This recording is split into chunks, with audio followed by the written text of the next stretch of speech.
थोड्या दिवसात कळेल त्यांचं काय होतं ते आपल्याला. त्यांच्या काय आल्यावर मी सांगेल तुम्हाला. त्या कंपनीच्या मी संचालक मंडळात नाही.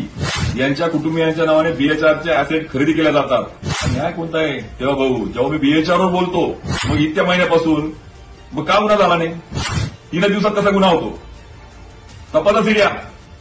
मी भाजपा सोडून स्वाभिमानाच्या लढाईमध्ये आणि विचाराने त्या ठिकाणी सज्ज झालो आणि मी बोलतोय म्हणून तुम्हाला खुपतंय. मी शेतकऱ्यांविषयी बोलतोय, मी तुमच्या चुकीच्या कामाविषयी बोलतोय म्हणून खुपतंय तुम्हाला.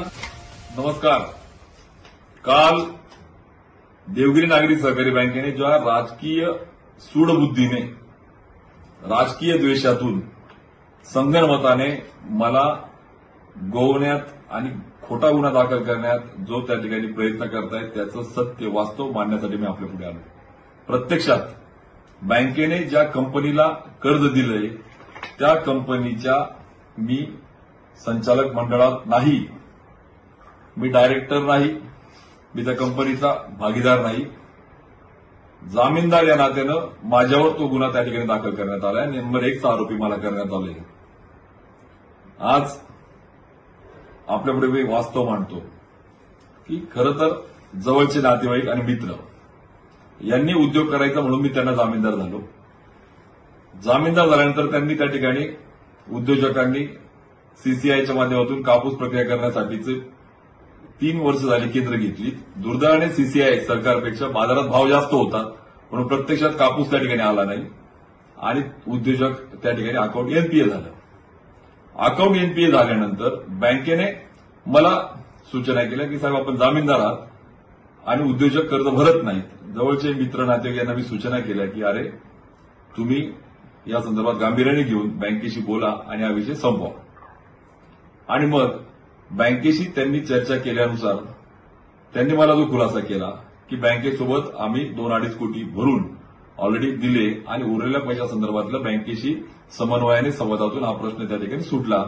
त्या संदर्भातलं पत्र देखील मला त्या ठिकाणी दिलं त्यांनी की बँकेच्या संचालकांसोबत चर्चा होऊन हा प्रश्न सुटल्याचं त्या ठिकाणी मला त्यांनी पत्र दिलं. आणि असं झाल्यानंतर देखील या उद्योजकाच्या आणि या कंपनीच्या मी कुठलाही त्या ठिकाणी भाग नसताना हा राजकीय द्वेषातून गुन्हा दाखल झाला. मला या सगळ्या संदर्भात विचारायचंय की प्रत्यक्ष जर आपण बघितलं की पार्थ पवार हे 99% भागीदार, डायरेक्टर त्या संस्थेचे, तिथे गुन्हा नाही होत. गिरीश महाजन यांच्या कुटुंबियांच्या नावाने बीएचआरचे अॅसेट खरेदी केल्या जातात. ठेवीदारांच्या पैशातून रुपयाच्या वस्तू माफक दरात घेतल्या जातात, तिथे गुन्हा नाही होत.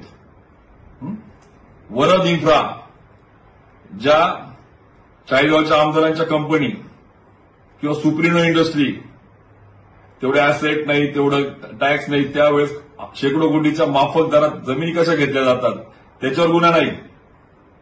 वरद इन्फ्राला 3-4 कोटीच्या व्हॅल्युएशन असलेल्या अॅसेटच्या अगेन्स्ट याच बँकेने 12-12 कोटीचे कर्ज दिले जातात, त्यावर गुन्हा नाही. आणि या बाबतीत या उद्योजकांचा मी जेव्हा खुलासा घेतला तेव्हा लक्षामध्ये आलं की यांनी तर एकही रुपयाची सवलत नाही, अनुदान नाही, एकही रुपयाचं ओटीएस किंवा बँकेकडनं माफी नाही. पूर्णपणे ठेवीदार आणि बँकेचा पैसा देण्याच्या भूमिकेने यांनी 2.5-3 कोटी भरले आणि उरलेले पैसे देण्याचे पोस्ट डेटेड चेक म्हणजे देऊन बँकेशी संवाद करत बँकेच्या समन्वयातून उलट विलिंग ज्याला म्हणतो आपण स्वतःच्या सोयीच्छेने त्या ठिकाणी देत आहेत. आणि अशा उद्योजकांच्या आड येऊन जामीनदारांना खरं तर कर्जाच्या 5 पट माझ्या प्रॉपर्टी अटॅच करून घेतल्या. हा भाग वेगळा. आणि दुसऱ्या बाजूला कर्जाच्या 2 पट म्हणजे कर्जाच्या 10% सुद्धा व्हॅल्युएशन नसलेल्यांना 10 पट कर्ज. हा न्याय कोणता आहे तेव्हा भाऊ, जेव्हा मी बीएचआरवर बोलतो, जेव्हा यांच्या मुळावर मी बोलतो तेव्हा यांना झोंबतं आणि 3 दिवसात जो मागच्या अनेक महिन्यामध्ये गुन्हा नव्हता तो गुन्हा होतो. मग इतक्या महिन्यापासून मग का गुन्हा झाला नाही? 3 दिवसात कसा गुन्हा होतो? तपासा सीड्या. मंगेश चव्हाण, गिरीश महाजन, बँकेचे चेअरमन, बँकेचे एमडी आणि बँकेचे मॅनेजर, रिकव्हरी ऑफिसर, तपासा सीडीआर आणि मग येऊ द्या समोर. आणि याही पुढे तुम्हाला थक्क होईल. आणि ते सर्वश्रुत आहे. मंगेश चव्हाण कोण? भाजपाचे आमदार. गिरीश महाजन कोण? भाजपाचे मंत्री. देवगिरी बँकेचे चेअरमन कोण? भाजपाचे संभाजीनगरचे जिल्हाध्यक्ष. आणि म्हणून यांनी मिळून मी बोलायला लागलो.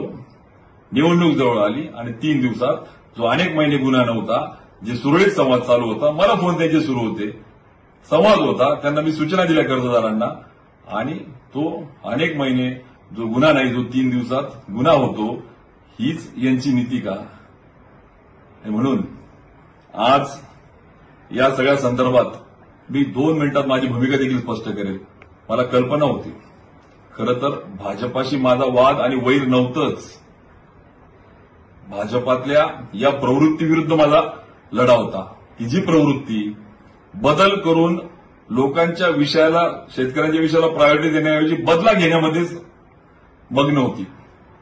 मग याला गाडा, नाथाऊला गाडा, मागच्या काळात सुरेश दादाला गाडा, जसं मागच्या संजय राऊत असतील, मग या अनेकांना या प्रवृत्तीविरुद्ध मी होतो, की मी त्यांच्यासोबत काम करू शकत नव्हतो. आणि म्हणून मी भाजपाच्या खासदारकीचा राजीनामा देत मी भाजपा सोडून स्वाभिमानाच्या लढाईमध्ये आणि विचाराने त्या ठिकाणी सज्ज झालो. आणि मला कल्पना होती, जसं संजय राऊत साहेबांना, अनिल देशमुख साहेबांना, एकनाथराव खडसेंना, सुरेश दादांना ज्या पद्धतीने गोवण्यात आलं, मलाही गोवतील, पण माझ्या मनाची पूर्ण तयारी होती. आणि मला एक अजून विशेष वाटतं, मी त्या ठिकाणी अनेक महिन्यापासून काम करत असताना गुन्हा दाखल नाही होत, तक्रार नाही येत. माझी बदनामी करण्याचं यांचं षडयंत्र बघा तुम्ही, की ज्या वेळेस लोकसभेची निवडणूक येते, एक उद्योजक कोणीतरी तक्रार करतो आणि सांगतं की उमेश पाटलांनी फसवलं. तक्रार फक्त, गुन्हा नाही. प्रत्यक्षात त्या उद्योजकाकडे माझे पैसे आणि बदनामी माझी. आता निवडणूक येते नगरपालिकेची आणि लगेच माझ्यावर गुन्हा. म्हणजे मला या प्रवृत्तीचं कळत नाही, की ज्या पद्धतीने तुम्ही राजकारण करतायत, अरे ती प्रवृत्ती जिल्हावासियांना नकोय. तुम्ही instead of change, you people are doing taking revenge. तुम्ही बदला घेताय, लोकांना बदल हवा आहे. आणि मी बोलतोय म्हणून तुम्हाला खुपतंय. मी शेतकऱ्यांविषयी बोलतोय, मी तुमच्या चुकीच्या कामाविषयी बोलतोय म्हणून खुपतंय तुम्हाला, मी BHR विषयी बोलतोय म्हणून खुपतंय तुम्हाला. आणि म्हणून माझी या सगळ्या वस्तुस्थिती आपण जर बघितली, या सगळ्या प्रकरणाची, आज काय त्याची फॅक्ट आहे, की या सगळ्या संदर्भात मी माझ्या कार्यकर्ते, माझ्यावर प्रेम करणारा परिवार यांना विनंती करतो, तुम्ही काळजी करू नका. माझ्या मनाची पूर्ण तयारी आहे. आपण कुठलाही याच्यामध्ये करप्शन केलेलं नाही, आपला कुठलाही रोल नाही. मी कर्जदार नाहीये, मी जामीनदार आहे. अहो, अनेक उद्योजक, अनेक जामीनदार, काही संबंध नसताना तुम्ही अशा पद्धतीने जर त्याला गोवत असाल तर कसे उद्योग वाढतील, कसा रोजगार टिकेल आणि कशा पद्धतीने तुम्ही व्हाल. आज मला आपल्याला स्पष्ट करायचंय, की जितना बडा संघर्ष उतनी बडी जीत. आणि कार्यकर्त्यांना मी सांगून ठेवतो, एक वाक्य माझ्या मनावर मी बिंबवलंय 1993 साने गुरुजी जन्मशब्द अभियानात गेलो तेव्हापासून, की वेदनांनी पोळल्याविना यशमध्ये मिळणार नाही, सत्य उमदून जगणे विसरमध्ये पडणार नाही. मी माझ्या मनावर रोवलंय. आणि obstacles are the power generator. अडथळे ताकद निर्माण करतात. तुम्ही काळजी करू नका. जेवढे अडथळे आणतील तेवढी ताकद माझ्यात येईल आणि या प्रवृत्तीविरुद्ध आम्ही लढू, यांना गाडू. काही झालं तर उमेश पाटील हा थांबणारा नाही. पुन्हा त्याच उमेदीने आपल्याला कामाला लागू. काही बाब न्यायप्रविष्ट आहे, त्यामुळे काही तास आपण थांबूया. मी पुन्हा आपल्यासमोर येईन आणि या लढाईमध्ये आपल्यासोबत राहीन. धन्यवाद.